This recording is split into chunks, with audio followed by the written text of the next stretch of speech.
This is Mac OS Ken. Analysts anticipate Apple's AI announcements. Apple TV Plus may be eyeing Android. And an Apple Originals trailer that just screams cool. It is Thursday, the 30th of May, 2024. I'm Ken Ray, and this is news from Mac OS Ken, brought to you by yours truly and supported by people like you, patrons through Patreon. Find out more and add your support at patreon.com/MacOSCan. Enthusiasm over Apple's anticipated AI announcements at WWDC will not be contained. Barron's had B of A analyst Wamsi Mohan expressing his excitement on Wednesday and trying his hand at coining a phrase.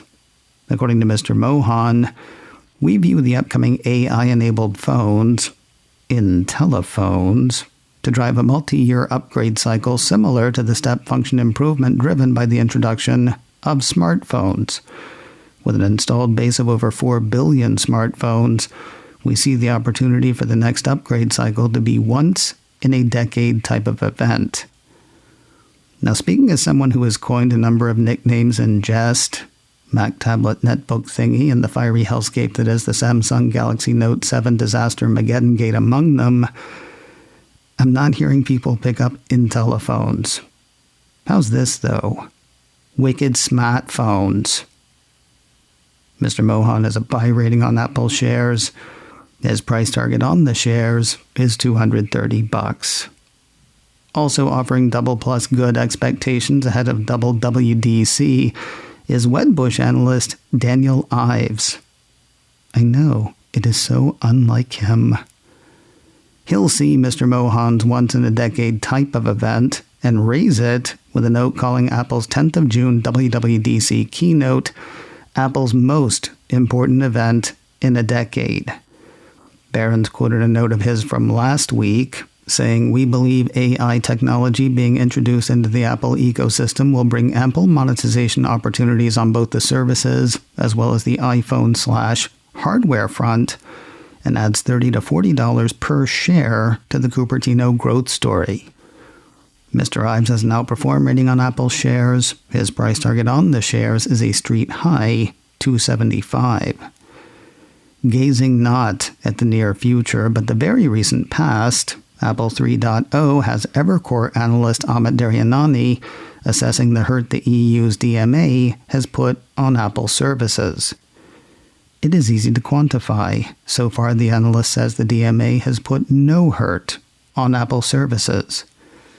Quoting his note, "Our analysis suggests EU App Store revenue data does not currently show any meaningful change to revenue levels since Apple's compliance with the Digital Markets Act."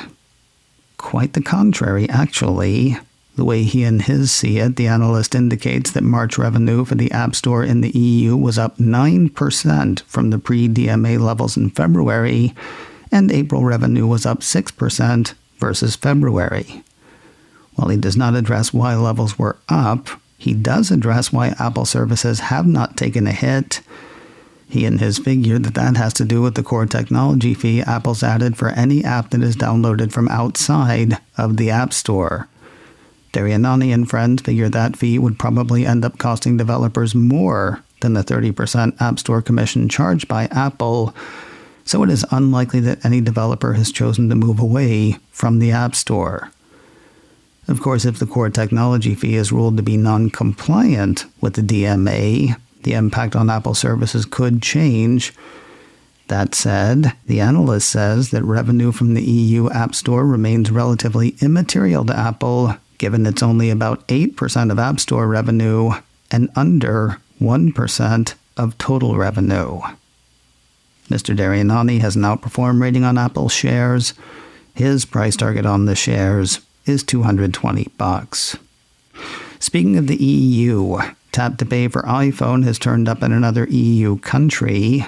9to5Mac says the feature that lets businesses accept contactless payments without the need for any hardware besides an iPhone has gone live in Italy.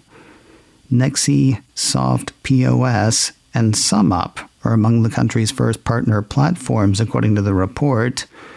The feature has been on a bit of a tear of late. Apple threw the switch on Tap to Pay for iPhone in Japan last week.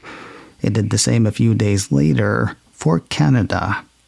The service is also active in Australia, Brazil, France, the Netherlands, Taiwan, Ukraine, the UK, and the US.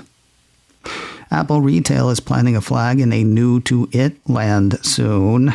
Mac Rumors has word of the Cupertino company's first store for Malaysia in Kuala Lumpur. The store at the Exchange TRX Mall features a unique, tiered, white pyramid architectural design. The piece says the store will be Apple's sixth in Southeast Asia, joining 2 in Thailand and 3 in Singapore. The Malaysia store will open its doors at 10 a.m. local time on Saturday, the 22nd of June. Surprising to be reminded that this has not happened yet, but Apple appears to be developing an Apple TV app for Android. A piece from Apple Insider says the company's got a help wanted sign up for a senior Android engineer who will help build an application used by millions to watch and discover TV and sports. The piece says the job description explicitly calls out working with the Apple TV app team. Apple Insider says the listing went up this past Saturday. While rumors of such an application go back as far as late 2022, it looks like it'll be a bit before this actually happens, assuming it actually does. Either Nick Mohammed is teasing good news, or evil Nate from Season 2 of Ted Lasso has taken control. We'd heard recently that Ted Lasso Seasons 1 through 3 were coming to Blu-ray and DVD. Now a piece from 9 to 5 Mac has one of the show's co-stars, Nick Mohammed, promoting that release. On Wednesday, Mohammed posted online the complete series out on Blu-ray and DVD on the 30th of July, #Ted Lasso. That message included a couple of emoji, though. There was a soccer ball at the end of the message because, duh, and a winking face emoji after the words, the complete series. Is that a knowing wink? Since the closing credits rolled on the Season 3 finale, speculation has had many of the characters turning up in a spin-off series. If you're a fan of Ted Lasso, how you handle this information is up to you. Your obvious choices are believe or be a goldfish. I know the point of a movie trailer is to make the movie look amazing. There's a new one from Apple TV Plus, though, that, well, I don't know whether it is the trailer that's amazing or just the people in it. Honestly, I think it's probably the latter. Cult of Mac had word Wednesday of the first full trailer for Wolves. Here is Apple's description. Global superstars George Clooney and Brad Pitt team up for the action comedy Wolves. Clooney plays a professional fixer hired to cover up a high-profile crime, but when a second fixer, played by Pitt, shows up and the two lone wolves are forced to work together, they find their night spiraling out of control in ways that neither one of them expected. Both Clooney and Pitt have had their share of box office disappointments, and certainly the Apple Originals art card is nothing like a guarantee where action films are concerned. But this trailer works. It does for me anyway. Do not expect to see this on Apple TV Plus until late 2024 or early 2025. The trailer proudly proclaims the film will open exclusively in movie theaters on the 20th of September. The full trailer for Wolves is up now on YouTube. We've got order and release dates for Beats Solo Buds. Introduced in April, a piece from Apple Insider says the Beats Solo Buds are wireless earbuds with a highly compact charging case. Downside, that case cannot charge the earbuds on its own, acting instead as a pass-through for charging. Upside, 18-hour battery life for the pair on a single charge. Colors available across all retailers include matte black, storm gray, and transparent red. Additionally, there is an Arctic purple color that will be available in the US, but only through Target and Apple, either online or in Meat Space. Orders for the new stopper start at 7 a.m. Pacific, 10 a.m. Eastern on Tuesday, the 18th of June. They'll be pumping up or kicking out the jams on Thursday, the 20th. The Beats Solo Buds will run buyer $79.99. Happy listening. Pre-Beats Solo Buds, Apple's got a new playlist for you to check out. Not sure you've heard, but Apple's Worldwide Developers Conference is a little over a week away. To promote that and get people in the mood or in the groove, Apple Music has created a WWDC 2024 playlist. Artists on the list include Tommy Richmond, Billie Eilish, Good Neighbors, Sabrina Carpenter. I'm telling you, it's a veritable who's who of I have no idea who any of these people are. Except for Billie Eilish. I mean, I'm not dead. 1 hour, 20 songs. Apple Music urges listeners to check out this playlist of summer sounds to get ready for the biggest Apple developer event of the year. Being made to feel woefully out of touch is just a bonus. And finally today, if you're not ready for the next Apple Watch Activity Challenge already, you're probably not going to be when it rolls around. Next Wednesday, the 5th of June, is Global Running Day. To mark it, a piece from Mac Rumors says Apple is encouraging participants to run a 5K. I am not kidding.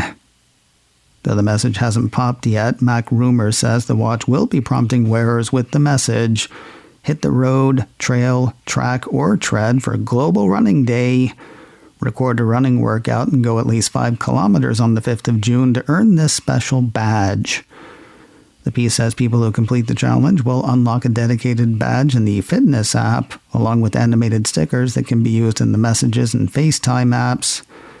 If I tried this, I would also unlock some dedicated time with a defibrillator. I've run in the past. I actually started running again a couple of weeks ago, but 5K, no. Well, not yet. macOS Ken, brought to you by me and supported by people like you, patrons through Patreon. Find out more and add your support at patreon.com/macOSKen.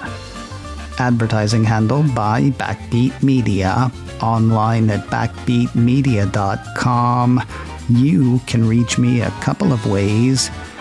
info@macosken.com or call 716-780-4080. Until next time, that is news from macOS Ken. I'm Ken Ray.